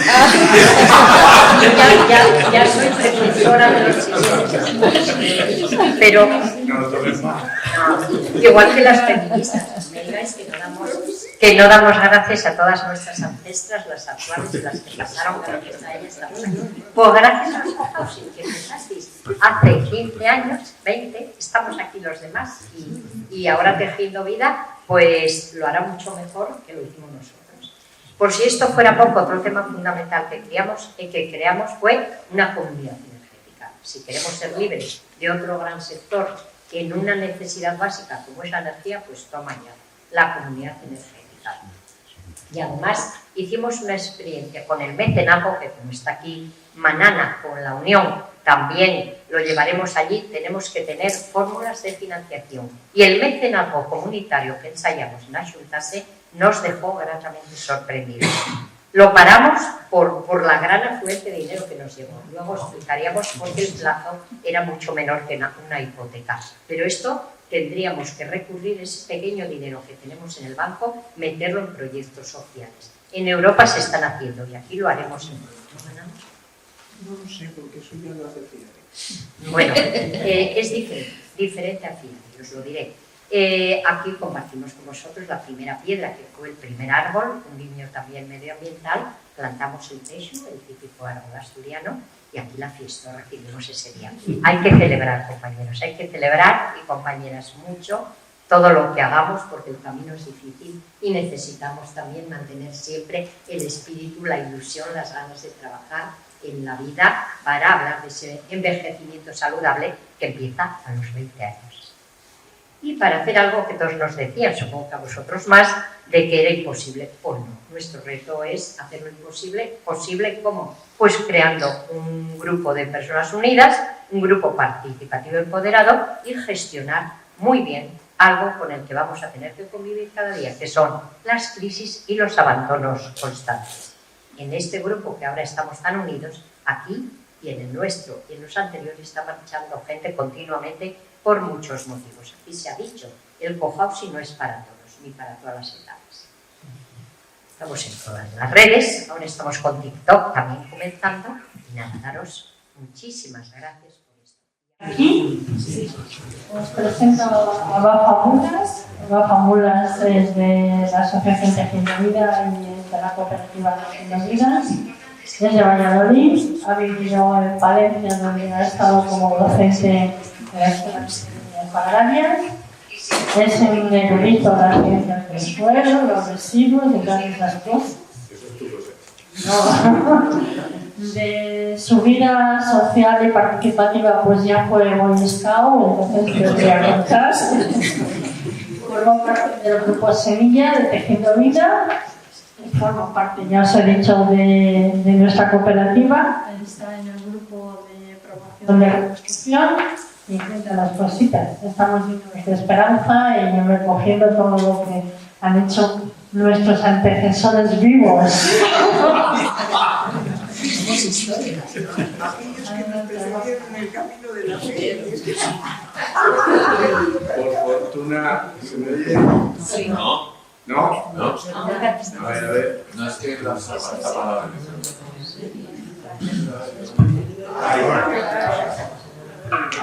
Ahora, que por fortuna casi todos los precedentes están dando guerra todavía. Bueno, claro. Quiero dar en primer lugar las gracias nuevamente desde la asociación a los ponentes que habéis querido compartir con nosotros hoy vuestros aprendizajes y experiencias, y a todos los asistentes que, aunque no compartáis experiencias, sí que habéis querido compartir aprendizajes con nosotros. Y voy a empezar contando, como dice, un sucedido, una de esas casualidades que tiene la vida. Hace unas semanas estábamos ya empezando a bosquejar esta presentación y buscando cosas en el ordenador, otras. Más alto. Bueno, como no tengo que pasar bueno, lo anterior, si queréis, luego lo cuento.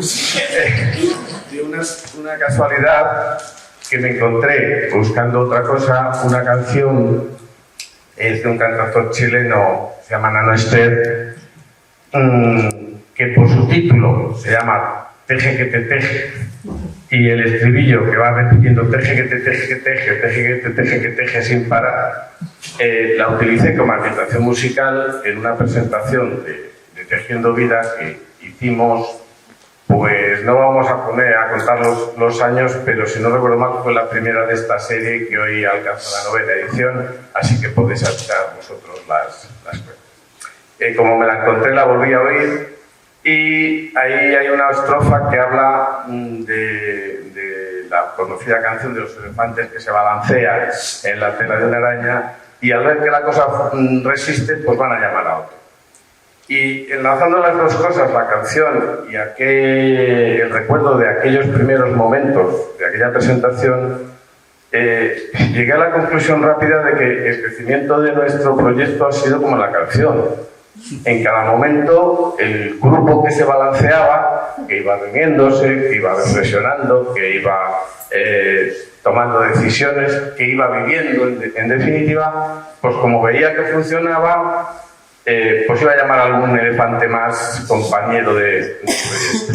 Y si hoy estamos aquí, quiero pensar que en buena medida es por este crecimiento a modo bola de nieve que va rodando y va engrosando según rueda, siempre con un núcleo central, que han sido unas ideas e inspiraciones que hemos mantenido desde el principio. Por ejemplo, desde el principio hemos creído, como se ha dicho ya tantas veces en la mañana, que otra forma de vivir el envejecimiento es posible, de una forma más digna, más humana, manteniéndonos activos y siendo protagonistas. Y un poco en la línea también de lo que habéis dicho, pues esto parecía utópico, ¿verdad? En aquella presentación que he mencionado de hace años, citábamos la conocida frase de Galeano sobre la utopía, que os la vuelvo a citar, por si alguno no la conoce. Ella está en el horizonte. Me acerco 2 pasos y ella se aleja 2 pasos más. Por mucho que yo camine, nunca la voy a alcanzar. ¿Para qué sirve la utopía? Sirve para eso, para caminar. Pues bien, llevamos años en el camino y hemos ido siguiendo pistas y rastros que otros proyectos hermanos nos han ido dejando, por lo que estamos profundamente agradecidos. Recuerdo ahora, pues eso, antes de esa fecha que estoy hablando, una visita de Víctor, de convivir, bueno, pues ilustrativa en gran medida para nosotros. Todavía no habéis ido a vivir, creo. O sea, que puedes calcular, todavía puedes calcular de cuándo fue.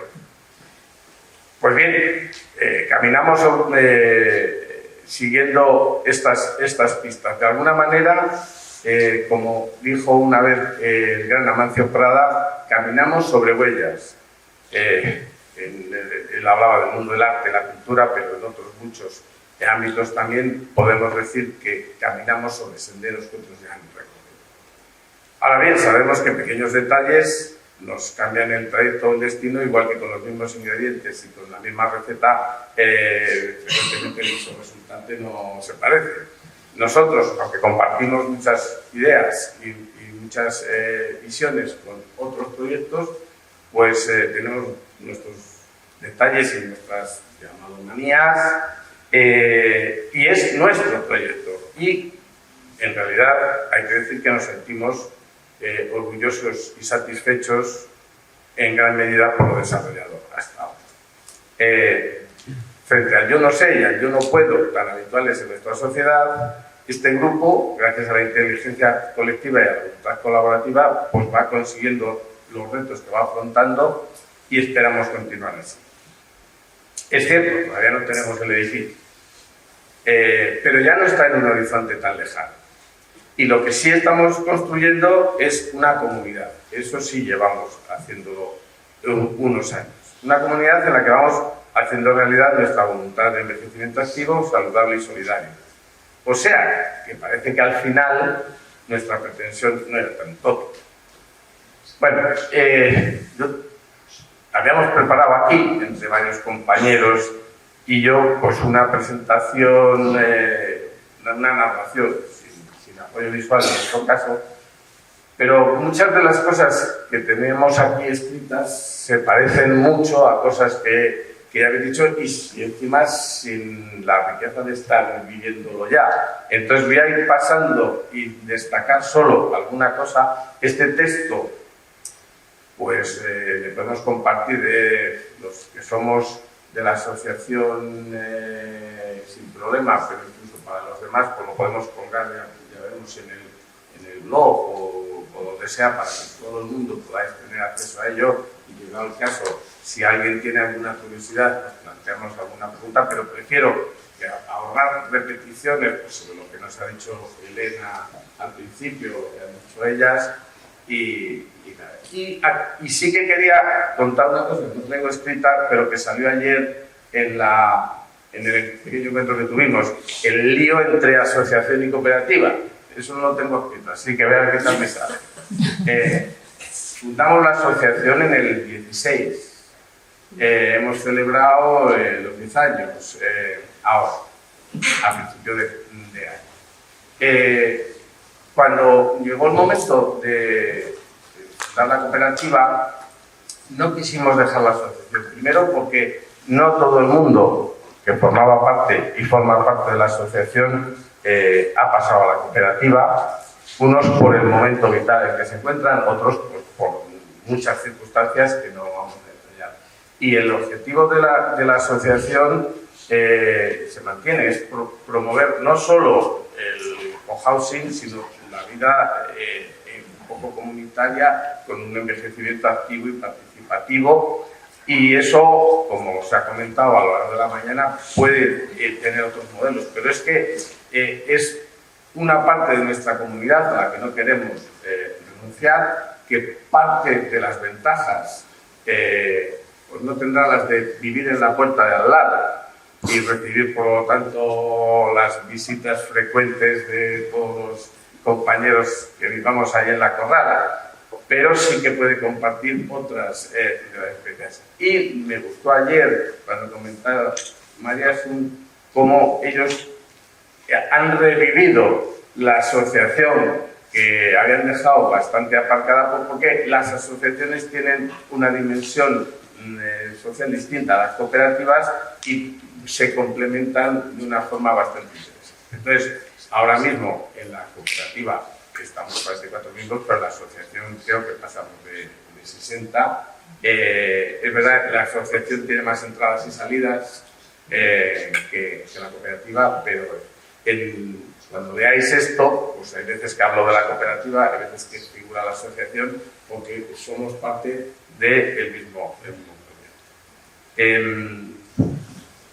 Todo esto, como digo, son cuestiones en las que ya se ha incidido. Una quizá sobre la que no se ha insistido demasiado, nos parecía que el tamaño sí importa.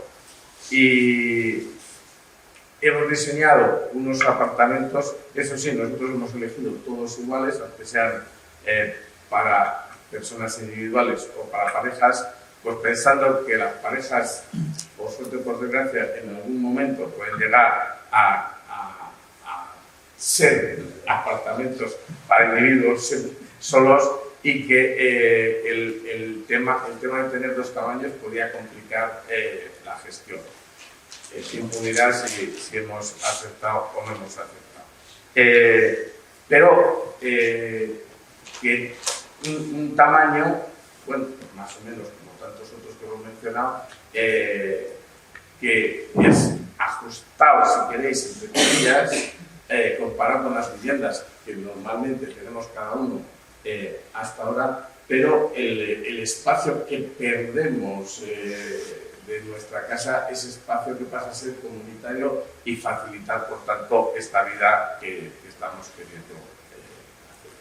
El tema de la cesión de uso, yo creo que se ha comentado ya más que de sobra. Una cosa que es específica es que en nuestro caso el precio va a resultar más asequible porque hemos obtenido el suelo en un programa del Ayuntamiento de Valladolid que se llama Constelaciones Solares, que es una iniciativa para impulsar el uso social y económico de parcelas municipales sin uso mediante cesión a entidades a cambio de un canon. Evidentemente, ahorrar la compra de un terreno en ciudad es un logro importante. Nosotros no habíamos descartado la posibilidad de tener que recorrer la periferia, el entorno rural de Valladolid, pero nuestra vocación inicial siempre fue empezar por pensar en Valladolid. Esta vía de acceso a un terreno, aparte del abaratamiento, también implica que nosotros vamos a dar un uso social a un suelo público y de esta forma pues contrarrestamos de alguna manera el marco especulativo del mercado. Del tema de cuidados, pues aquí podemos decir que estamos empezando a cuidarnos, pero empezando a cuidarnos sin la convivencia, por lo cual, como habéis dicho, los que ya tenéis esa opción. Quítate que es el micro. Sí, la única que se atreve a protestarme es mi señora. Y es que donde hay confianza ya sabemos. Pues gracias, oye. Es que, claro, así como me muevo, es complicado. Bueno, que digo que estamos sobre todo reflexionando sobre el tema. Tenemos un documento de 30 y tantas páginas que todavía no es definitivo. Esto nos da idea de que es algo, primero, que atribuimos mucha importancia y segundo, que es algo muy rico, tiene muchas facetas. Supongo que luego el documento a lo mejor hay que tirarle y empezar a vivir, pero si no tienes esa primera reflexión, supongo que es más difícil. Nos planteamos ahí 4 retos: el autocuidado, el cuidado de los demás, el cuidado de la organización y el cuidado del medio ambiente. Entonces, no me voy a parar porque ya digo, muchas de estas cosas queremos no engañarnos y sabemos que probablemente antes de lo previsto lleguen las dependencias, las limitaciones, decimos que inicialmente no graves, pero que llegarán. Entonces estamos sí, basándonos y dando muchas vueltas en el tema del apoyo mutuo y la solidaridad, pero somos conscientes de que habrá que elaborar plan de cuidados personalizado para cada caso, en el que contemplar el papel de los servicios y recursos públicos, de la familia de cada uno y de los cuidados profesionales. El micro, Rafa. No, es que ahora no hablo.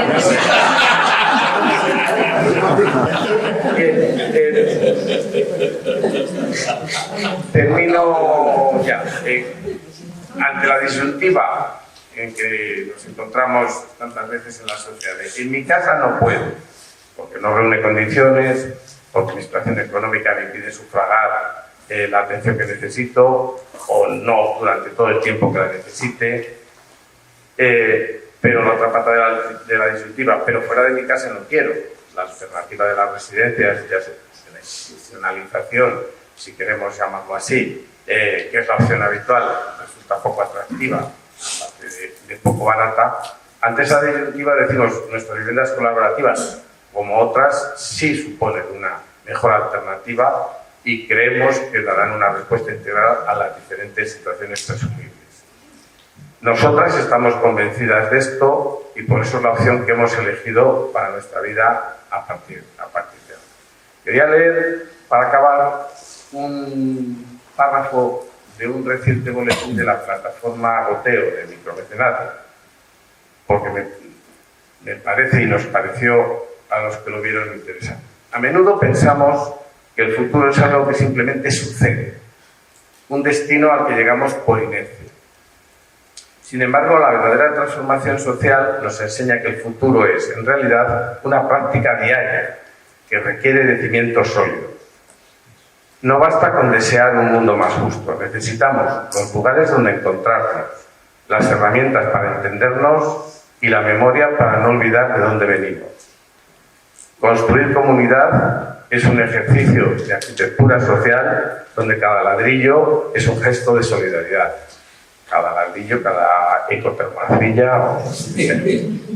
Pensamos que desde nuestro proyecto y desde otros tantos proyectos hermanos como los que hemos visto aquí, vamos respondiendo a esa llamada a ir construyendo comunidad con ladrillos de solidaridad. Muchas gracias por la atención y las posibles dudas que puedan haber quedado, que al no haber leído todo esto, pues supongo que serán más. Esperamos puedan ser aclaradas a continuación por los compañeros de la mesa o el resto de compañeros de la sociedad.